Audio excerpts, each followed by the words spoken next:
Good evening বন্ধুরা, good evening.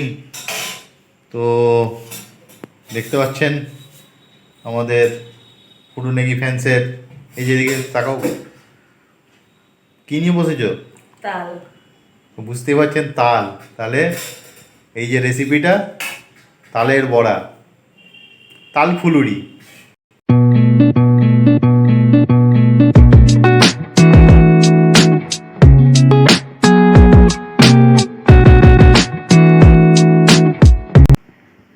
তো তালটা ঘষে রেডি করো, তারপরে এসে তাল ফুলুরি বানানো হবে। এসে বলতে এখন মেয়েকে একটু আনতে যেতে হবে।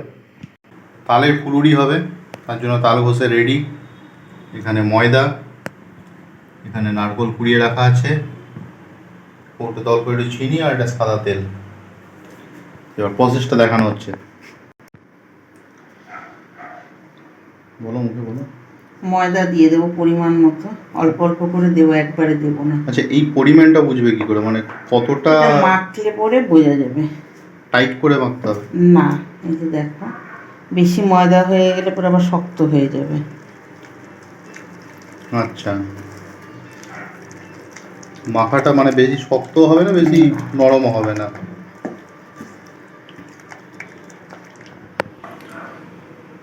তো আর একটু ময়দা নেওয়া হচ্ছে,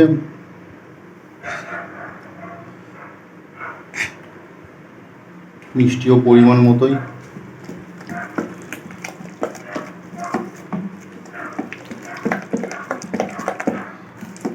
আমি আগেই আর ময়দা দেবো না, এবার চিনিটা দিয়ে দেবো।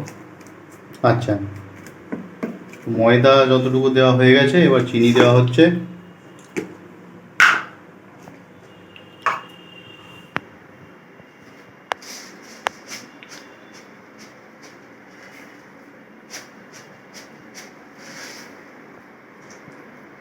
আমরা একটু মিষ্টিটা কম খাই, যার জন্য আমি একটু কম দিই। চিনিটা দিয়ে ভালো করে মেখে নেব। দেখুন, চিনিটা দিয়েও মেখে নেওয়া হয়েছে। চিনিটা দিয়েও মেখে নেওয়া হলো, কারণ হ্যাঁ, চিনি খুব একটা আমরা খাই না, একটু কমই চিনি খাই। তো যে যেরকম মানে মিষ্টি খান, সেই অনুযায়ী আপনারা মিষ্টি দিতে পারেন, চিনি দিতে পারেন। আচ্ছা, চিনির বদলে আর কিছু দেওয়া যায় এটাতে? না। আচ্ছা, তো এরপরে নারকোলটা দিয়ে দেওয়া হবে, নারকোল কুড়িয়ে রাখা আছে।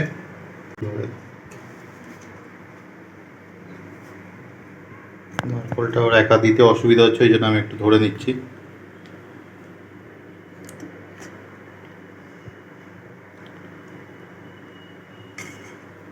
নারকোলটাও কি পরিমাণ বুঝে, মানে পুরোটা নাও লাগতে পারে? ছোট তাল ছিল তো, পুরোটা লাগবে না। বড় তাল হলে পরে একটা গোটা নারকেল দেওয়া যায়। আচ্ছা, আমার আর লাগবে না নারকেল। নারকোল যা নেওয়ার হয়ে গেছে।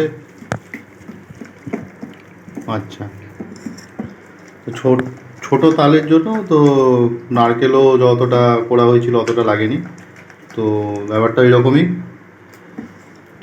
তবে আমার মনে হচ্ছে এটাতে আর অল্প একটু ময়দা লাগবে, খুব সামান্য, আর 1-2 চামচ দিলেই হয়ে যাবে। তো ময়দা নেওয়া হচ্ছে আর একটু। এই মাখাটাই হচ্ছে মেন। এই মাখাটা মানে যার যার নিজের হাতে। বেশি নরম হয়ে গেলে জিনিসটা একদমই মানে ফুলুরি টাইপের হয় না, ঘেঁটে যায়, শক্ত হয়ে যাবে। শক্ত হয়ে যায়। কিন্তু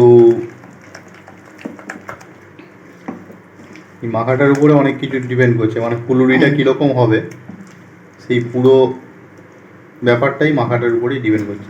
হয়ে গেছে, এবার আমি দেখুন, কড়াইয়ে তেল দিয়ে দেওয়া হয়েছে, এটা ডোবা তেলে ভাজা হবে, তাই তো? ডোবা তেলে ভাজা হবে।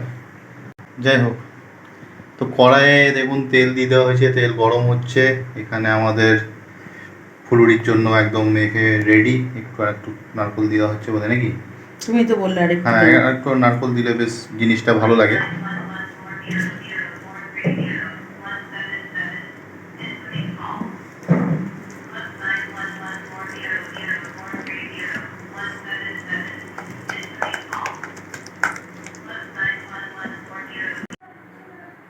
কড়াইয়ে তেল গরম হয়ে গেছে, দেখতে পাচ্ছেন।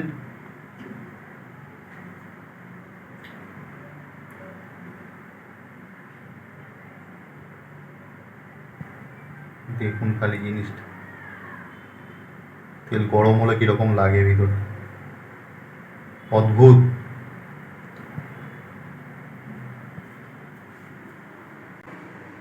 তো এবার এক একটা করে তালের ফুলুরি ছাড়া হবে। প্রথমে একটা দুটো দেখে নেওয়া হবে কীরকম হচ্ছে। তো তালের ফুলুরি ছাড়া হয়েছে, এবারে একটা দুটো করে ভেজে দেখা হবে যে কতটা কীরকম হচ্ছে। যদি আর একটু ময়দা দিতে হয়, মিষ্টি কম বেশি, সেগুলোও দেখে নেওয়ার ব্যাপার আছে। তালের ফুলুরি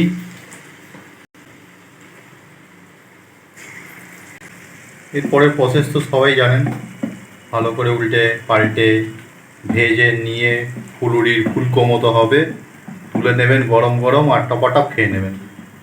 গরম খেতে যা লাগে না। হ্যাঁ, তবে গরম যারা খেতে পারেন না, একদম মুখের ভিতর ঢুকিয়ে সেই গরমটা নিতে গিয়ে, মানে গরমটা এতটাই গরম যে অনেক সময় জিভ পুড়ে যাওয়ার সম্ভাবনা থাকে। বাচ্চাদেরকে দেওয়ার সময় একটু সাবধান, মানে যারা ছোট তাদেরকে একটু ঠান্ডা করে দেওয়াই বেটার। তো তাল ফুলুরির ফাইনাল নামানো হলে আমরা দেখাচ্ছি প্লেটিং করে, এখন ভাজা হচ্ছে। দেখতে পাচ্ছেন যে ভাজা মোটামুটি হয়ে গেছে, আর এখানে প্লেটে নেমেও গেছে গরম গরম ফুলুরি। দেখুন খুব সুন্দর দেখতে লাগছে, আপনাদের সামনে হাজির। দেখুন কত সুন্দর লাগছে দেখতে।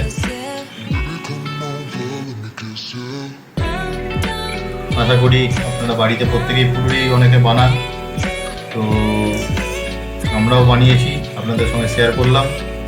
ভালো লাগলে অবশ্যই লাইক, কমেন্ট, শেয়ার এবং সাবস্ক্রাইব করতে অবশ্যই ভুলবেন না।